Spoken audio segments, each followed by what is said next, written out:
You've spent years doing the inner work, meditating, reading, journaling at midnight, going to retreats, doing the things most people never even think about. And then, one day, something shifts. You have what you can only describe as an awakening, a moment of pure clarity.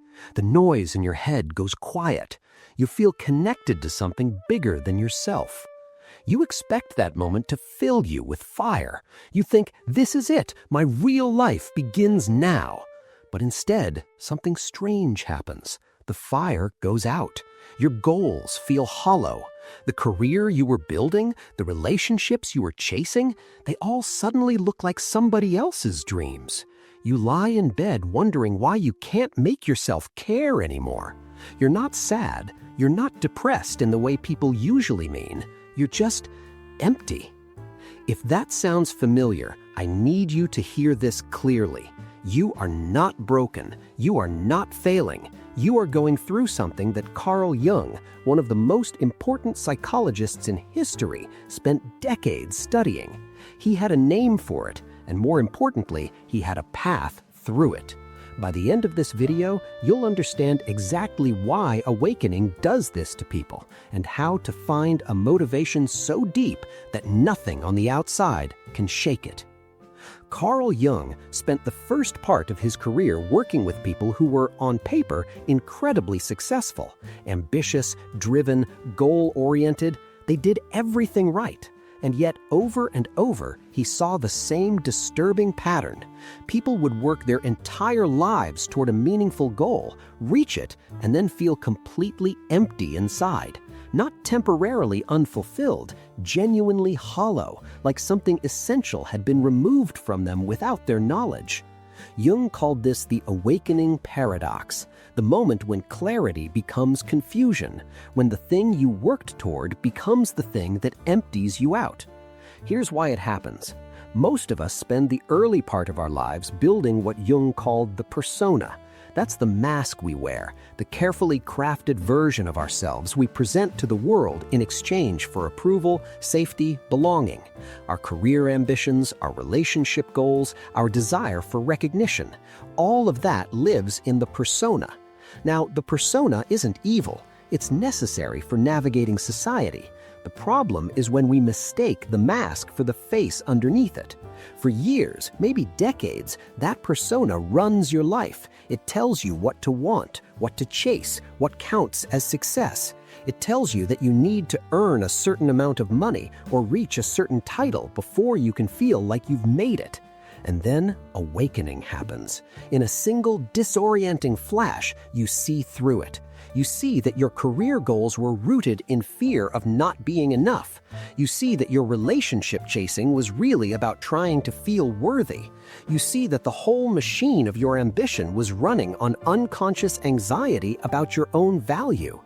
Once you see it, you can't unsee it. And that's when the old motivation dies. Jung had a metaphor for this phase. He borrowed it from medieval alchemy and called it the nigredo, the blackening.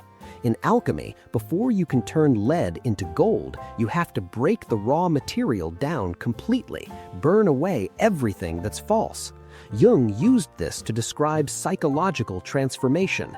Before something authentic can be born in you, the inauthentic has to die first. And that death is exactly as uncomfortable as it sounds. Most spiritual traditions tell you that enlightenment leads to bliss and freedom, and they're not wrong. But they often leave out the part where you have to walk through a valley of complete purposelessness to get there. So when it happens, people panic. They think they've made a mistake. They try to go back to the old goals and find that the hunger just isn't there anymore. They try to manufacture new goals and find that nothing sticks. Jung saw this happen over and over. His message was consistent. Do not run from the emptiness. You are not stuck. You are in the chrysalis. Let me tell you about the kind of person Jung saw most often in this state. Someone who spent 15 or 20 years building a career they believed in. They worked late nights, made real sacrifices, pushed through doubt. By any outside measure, they were successful. And then something happens. Maybe it's a meditation retreat. Maybe it's a near-death experience. Maybe it's just a quiet Tuesday morning when the truth suddenly becomes impossible to ignore. In that moment, they see what was driving them all along. Not passion, not purpose, fear. Fear of being seen as a failure. Fear of not living up to their parents' expectations. Fear that if they stopped achieving, they'd discover there was nothing underneath all the achievement worth caring about. Jung called this purpose poisoning. It's one of the most widespread forms of psychological suffering in modern life. We spend years chasing things we think we want, when what we actually want is to feel safe, seen, and worthy. And when we finally see that, the chase stops making sense. Now, here's where it gets important. Jung was very clear that this collapse is not a tragedy, it's a liberation, even if it doesn't feel like one at the time. Because underneath all that fear-driven motivation, underneath all the persona-driven goals, there is something else, something quieter and slower. Jung called it the self with a capital S. Not the ego, not the mask, the authentic core, the part of you that existed before the world started telling you who to be. And the self has desires too, but they don't feel like traditional motivation. They don't push or pressure. They don't carry that anxious, grinding energy. They feel more like a pull, a gentle current you can choose to step into. The person who spent 15 years in a fear-driven career might discover that they genuinely love mentoring younger people, not because it builds their brand, just because something in them lights up when they watch someone else grow. That's a soul-driven desire. It doesn't need justification. It just is. But here's the hard truth. You can't access those soul-driven desires while the ego-driven ones are still running the show. The noise drowns out the signal. And this is precisely why awakening has to kill your old motivation before the new kind can emerge. It's not punishment, it's clearing. The gap between losing your old motivation and finding the new kind can feel like an eternity. Jung documented cases where this phase lasted a few months and cases where it lasted a few years. The length depends largely on one thing: how consciously you navigate it. Most people do one of two things in the void. They either force themselves back into old patterns, grinding through goals they no longer believe in, or they collapse into paralysis and give up on purpose entirely. Jung said both responses are understandable and both of them are wrong. There is a third way. He called it conscious waiting, and it's exactly as hard as it sounds. Conscious waiting doesn't mean doing nothing, it means doing something very specific. Jung developed 3 practices for navigating this phase. They're simple, but they work if you commit to them. Grieve what you're leaving behind. Before you can move forward, you have to give yourself permission to grieve your old ambitions. Even if they were driven by fear, they gave you something. They gave you structure, identity, a sense of direction. They told you who you were in the morning when you woke up. Losing that is a real loss, and it deserves to be honored. Jung had his patients write letters to their old desires, letters that acknowledged what those desires had provided, what they had protected them from, and why they no longer fit. He found that when you honor something consciously, you stop needing to hold on to it unconsciously. Try it yourself. Think about one goal or ambition you've been carrying that no longer feels true. Write it a letter, thank it, then release it.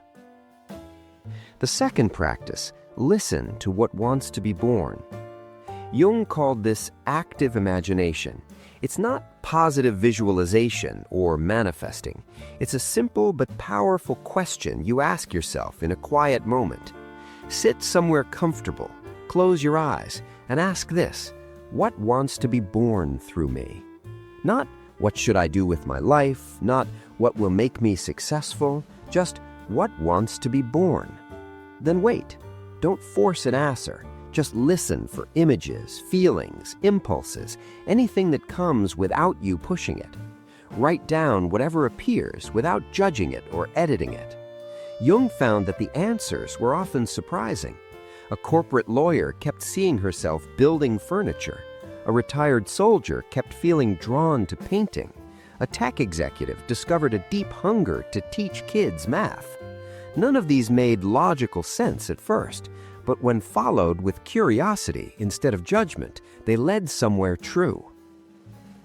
The third practice, start living symbolically. This one is about paying attention to what genuinely calls to you, rather than what you think you should do. It means following fascination instead of obligation, choosing resonance over resume, paying attention to what makes you feel more alive and treating that as meaningful data about who you really are. Jung wasn't suggesting you quit your job and move to a mountain. He was suggesting you start orienting your choices, even small choices, daily choices, by a different compass, one that points toward authentic expression rather than external validation. When people begin doing this, even in small ways, they start to feel the first stirrings of a new kind of motivation, something that doesn't burn hot and bright like the old drive, something steadier, something that comes from inside, not from fear of what happens if they stop. Now, I want to describe what this new motivation actually feels like, because it's so different from what most of us have been taught to expect that a lot of people miss it entirely. Old motivation, the ego-driven kind, has a specific texture. It's urgent, pressured. There's always a sense that you need to get somewhere or prove something before time runs out. It lives in your head as a constant hum of planning and calculation. It lives in your body as tension, especially in the chest and shoulders. And it's deeply conditional. It needs constant outside reinforcement. If no one is watching, if the numbers aren't going up, it starts to flicker and fade. The new motivation, soul-driven, feels completely different. It's calm, patient, there's no urgency. It doesn't demand that you do anything right this second. It's more like a magnetic pull than a push. You feel it in your body as warmth, not tension. You feel it in your chest as openness, not tightness. And crucially, it doesn't require external validation to sustain itself. You're energized by the activity itself, not by what other people think of it. Jung's patients described it in simple words. They'd say, "I don't feel like I'm working. I feel like I'm remembering something I always knew." Or, "When I'm doing this, I'm not trying to accomplish anything. I'm just expressing what I am." That quality, expression over achievement, is the signal that you've found something real. Another signal is sustainability. Old motivation depletes you. Even when you're winning, it drains you because it's always trying to manage anxiety. Soul motivation generates energy. You come away from your work feeling more alive than when you started. And one more thing. Soul motivation doesn't run on a steady schedule. It comes in waves, periods of intense engagement, followed by periods of quiet rest. Trying to force it to perform on demand is like trying to tell the ocean when to have waves. The rhythm is its own. This is why people who come through the void often describe their life as feeling less like something they're doing and more like something that's happening through them.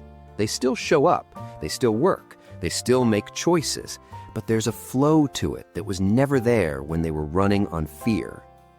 Here's what I want you to take away. The emptiness you might be sitting in right now is not the absence of meaning. It's the beginning of it, the real version, the version that doesn't collapse under pressure because it was never built on anything fragile. Carl Jung spent his entire career studying the human psyche, and the conclusion he kept coming back to was that the people who suffered most were not the ones with the darkest experiences. They were the ones who refused to let those experiences teach them anything. The people who came through the void, who let the old self dissolve without panicking, who practiced conscious waiting long enough to hear the quieter voice underneath, those people consistently found something remarkable on the other side. Not just peace, but purpose. Not just clarity, but an unshakable alignment between who they were and how they were living. That is available to you, not in spite of the emptiness you're feeling, because of it. So here's your assignment, straight from Jung's framework.